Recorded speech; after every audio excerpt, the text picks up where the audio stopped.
Hello everyone, it's TechSubmitG here, and for today, we have got ourselves a ton of PlayStation news to cover for today's video, and the topic we're about to discuss. Yesterday was the latest State of Play presentation provided by Sony and PlayStation, and it gave us an entire hour of trailers, announcements, and new stuff that was shown from this entire presentation alone. And the thing about it though is that I don't really tend to cover presentations such as Sony's State of Play. It's usually either Nintendo Directs or anything Nintendo related, since, you know, most of you know me as a Nintendo focused channel. But the thing with this latest State of Play was that in many cases most tend to say that yes, State of Plays are usually a hit or miss, but in the rarest occasions they actually tend to be solid whenever they hit right.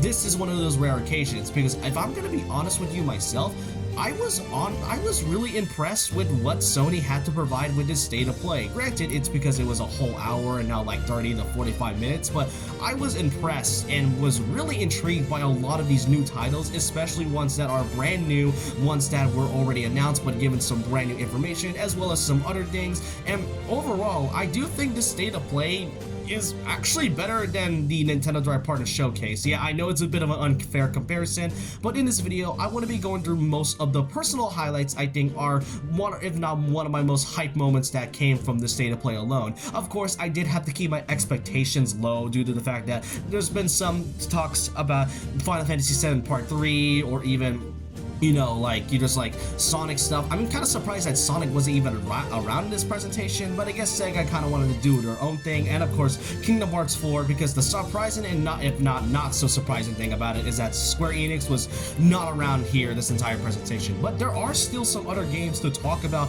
that I do think is worth all the talk. So I hope you guys enjoyed this video, and let's talk about the highlights of what this State of Play has to offer from this whole 1 hour presentation. Now, our first announcement starts off pretty strong for the State of Play with the announcement of a sequel to Kenna from 2021 known as Kenna Scars of Cosmora. From the premise of it, this stars Kenna as a much older person after a few years since the events of the first game, and I must say the game looks visually pleasing. I'm not sure about the gameplay since I mostly am not familiar with Kenna and such. I have seen a few bits of gameplay. I remember seeing the trailers of it, and seeing this get in a sequel, I generally do like how visually pleasing it is and how fun the gameplay looks after all. But after that announcement of Kenna getting a sequel, there was also a sudden announcement for Ghosts of Yotei, as it will be receiving a free DLC update on March, about a month from now, known as Ghosts of Yotei Legends. It revolves around you working with the ghosts of the Yotei 6, as well as having some 4-player co-op multiplayer and such. So that one there I did not expect. I played about a few hours of Ghosts of Yotei about a month ago. I haven't really completed it yet, but I am having a really fun time with Ghosts of Yotei. So seeing this getting DLC, a free DLC no less, was definitely unexpected. So yeah, State of Play did start off really strong when it comes to these announcements. Then for like the next couple, 10 to 20 so minutes, there were some games that were pretty cool, but some I would say were kind of just a little slow during that presentation. But of course, we can't have a State of Play without talking about the obligatory Resident Evil Requiem and Pragmata. At that point, I don't really think I should be surprised that these games were going to be showing off. I mean, that is Capcom after all. Many were definitely expecting Devil May Cry 6 because, you know, that's something we haven't really had in quite a while. I was surprised Devil May Cry 6 wasn't one of them. And you know what, with Resident Evil Requiem, I get it. It is a huge installment. It is a big title to come out, especially to a series that like Resident Evil. But man, I've seen a lot of advertisements for it. I mean, and at that point, I don't really think it was necessary to hit for Resident Evil and Pragmata to get like another slot in the presentation, especially when we had those two trailers like in last week's partner showcase. But it was a little slow, and I really don't mind these trailers, but it's getting a little excessive in my opinion, since Resident Evil 9 comes out in like 2 weeks from now. After some slower announcements, the presentation started to kind of pick up the pace when it comes to these newer or more so other games that we haven't really seen yet. One of those games I would say, while isn't new, is definitely something at least, as Remake will be receiving its 30th anniversary version on today actually. As I'm recording this, it is currently out right now for both PlayStation 5 as well as the Nintendo Switch and the Nintendo Switch 2, of course, because, you know, I can't exactly talk about it without, you know, mentioning the other ports. But yeah, Rayman 30th Anniversary, it features the original Rayman game, and you can customize it however you want. You can have infinite lives, you can unlock all levels, and you can play any version of the game, whether it's the final version of the game or even the prototype. And apparently they describe a never seen before version of the original Rayman, so that I am intrigued about. And you know what, while it may not be a new Rayman game, because I mean, come on, Rayman definitely needs a new game after over a decade at this point, this is still something for the character. And hey, I mean, if Ubisoft has a way to kind of make this 30th anniversary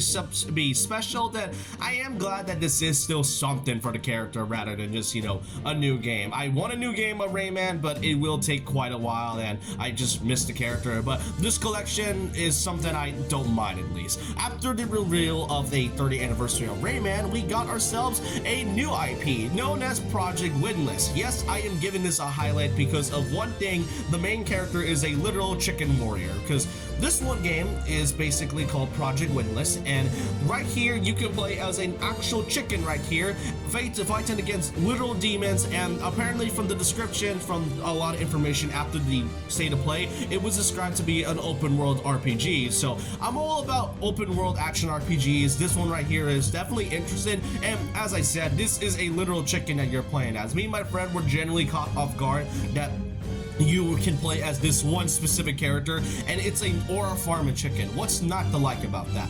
And then the game started to pick up a pace, the pace with some of these announcements. You got Dead or Alive getting a whole brand new game thanks to the announcement of Koei Tecmo and Team Ninja, as well as the last round version of Dead or Alive 6. I have played Dead or Alive 6 about a few years ago on my PS4. Definitely was a fun fighting game, at least. It personally wasn't for me, even as a fan of fighting games, but Dead or Alive getting a new entry, definitely great to see. And afterwards, this was one of my most hyped announcements: a John Wick game with Keanu Reeves reprising his role as the character, and from what we can see, a third-person action game. I love the John Wick movies. I love the first movie. The second movie was great, and so is the third. I've not seen the fourth one yet, so which is strange, and I haven't really seen Ballerina, which is like a spin-off of John Wick. But yeah, it definitely is great to see a whole John Wick game be produced. Now, I generally wasn't surprised that there wasn't a John Wick game that came before. It kind of reminds me of one of those when movies or when game studios used to do those like movie tie-in games. I kind of miss those.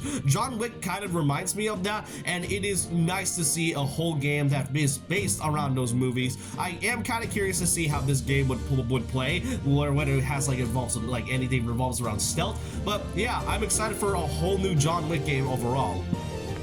And now we get to the second biggest highlight of the state of play, that being an entire segment dedicated to Konami. And I must say, Konami absolutely cooked here, because they've showed off a lot of new games, some that were already announced and most that were not shown before. One of these things was Metal Gear Solid Volume 2 Master Collection. The Volume 1 came out about a few years ago on the Nintendo Switch and all consoles, and this includes the following games with Metal Gear Solid 4 and Metal Gear Solid Peace Walker. And the thing about Metal Gear Solid 4 and why it's a big deal is that this is the first time the game is actually going to be ported outside of the PS3. It had been stuck in the PS3 for many years now, and to see this come outside of that console after so long is definitely great to see. And it will come out on many platforms, including Steam, PlayStation 5, Nintendo Switch, and Nintendo Switch 2, and all of that. And again, it definitely is shocking to see how long it took for Metal Gear Solid 4 to finally be outside of the PS3 of all things. Makes you kind of wonder what else they're going to do with the other titles and such.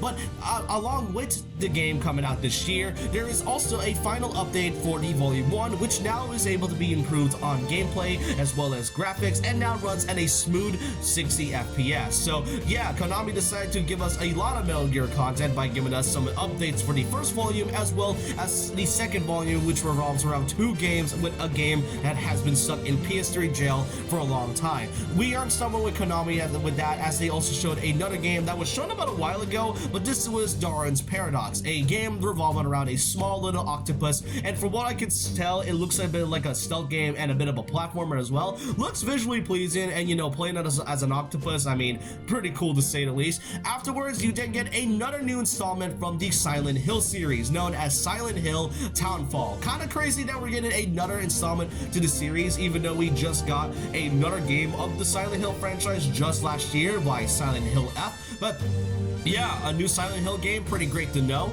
Afterwards, you then get a new installment to the Castlevania series. Yeah, this was to coincide with the 40th anniversary of the Castlevania franchise with Castlevania Belmont's Curse. And if we're counting any of the other installments that came back, it was mostly specifically talking about the mainline entries. From what I could research, the last entry that was basically a mainline installment was back in 2008 with Castlevania Order of Ecclesia for the Nintendo DS, which would eventually get ported to the Switch of all things. But holy moly, a new Castlevania game is really hype, and that along with Metroid is one of the reasons why we have the genre Metroidvania to begin with. It'll come out this year in 2026 for PS5 as well as all platforms, including the Xbox Series as well as the Nintendo Switch. Not the Switch 2, unfortunately, so sorry for those Switch 2 fanatics, but a new Castlevania game, really hyped to see. And the last game that Konami decided to show off was Rev Noir, and Rev Noir is a new action JRPG, and I'm all about JRPGs, okay? I like me some good role-playing games and such, and Rev Noir definitely looks interesting. Not sure about the premise so far, but the action and gameplay looks pretty cool. But that's all the Konami things I want to cover. As I said, Konami genuinely cooked with this segment, and I would say it is the second biggest highlight, if not for one announcement, which I will get to later. But yeah, if anything, Konami a lot carried this entire state of play. Now, after a lot of that Konami announcements, we did get a new character reveal from the upcoming Marvel Tokon Fighting Souls, a game that was produced by Marvel as well as helped with the development of Arc System Works. You know, Tokon Fighting Souls, I love Marvel, okay? I mean, fighting games is also one of my things, as I said, and this time it reveals 4 brand new characters to come into the roster, all of which revolves around the X-Men. The characters following from that reveal, which includes characters going from Wolverine, Storm, Magic, and as well as Danger. I have not heard of Danger up until now, and I didn't even know she was a character from the X-Men series. And before people say, yes, she is a character coming from the comics, she is not an OC made specifically for this game, and I'm pretty sure Danger is very different from the comics as well as this game. But hey, I didn't exactly expect Danger of all characters to be added, and you know, instead of characters that fans were more familiar with, like Gambit or Cyclops and such. But I'm all about new picks and such. So yeah, Marvel Tokon will be receiving 4 characters revolving around the X-Men, but it's not just the game character that they revealed,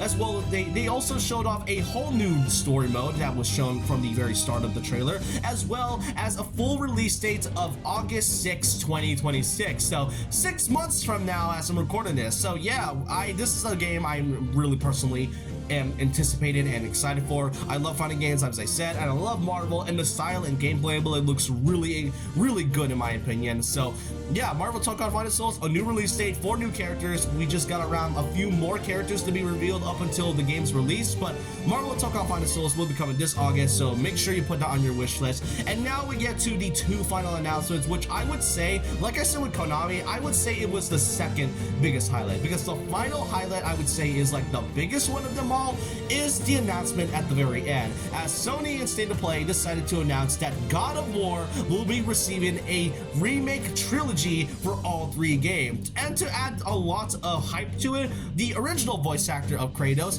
TC Carson, will be reprising his role as the main protagonist. So wow, I can't believe it. God of War not just getting a trilogy ported onto the PS5, but also a full-on remake. That right there is something I know fans are incredibly happy about. And it's not just that. We are going to be getting another game that actually shadow dropped the same day as the State of Play, known as God of War Sons of Sparta. This revolves around a young Kratos along with his brother going around an adventure in a more 2D pixelated action style game. And I'm all about pixelated art in terms of video game designs, and this one right here looks really great. The animation looks good and the gameplay looks phenomenal. But yeah, 2 God of War related content is crazy. If anything, I actually find this to be a much better announcement than what they did last year's with God of War's 20th anniversary, because all they did for that one was give a controller with Kratos' red mark, and that's just about it. But yeah, God of War, I would say, is like the biggest announcement I would say for the state of play, just alongside the Konami stuff. As I said, it was the second biggest highlight,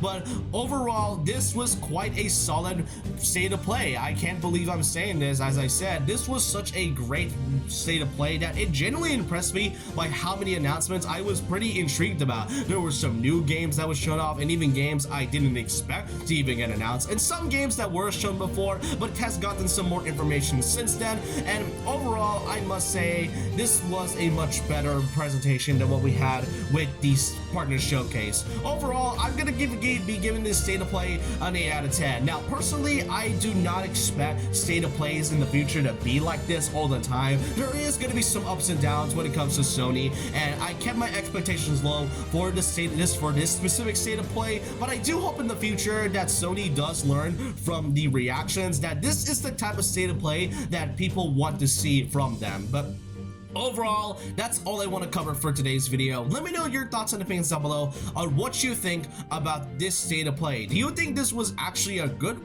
presentation, or do you think there should be more games that could be announced, and if so, which do you want to see more in the future? That's all I want to really cover for today. And so with that, leave a like, comment, subscribe, hit the notification bell for more videos, follow my Twitter and Instagram, and I'll see you guys next time. And remember this, once a legend, always a legend.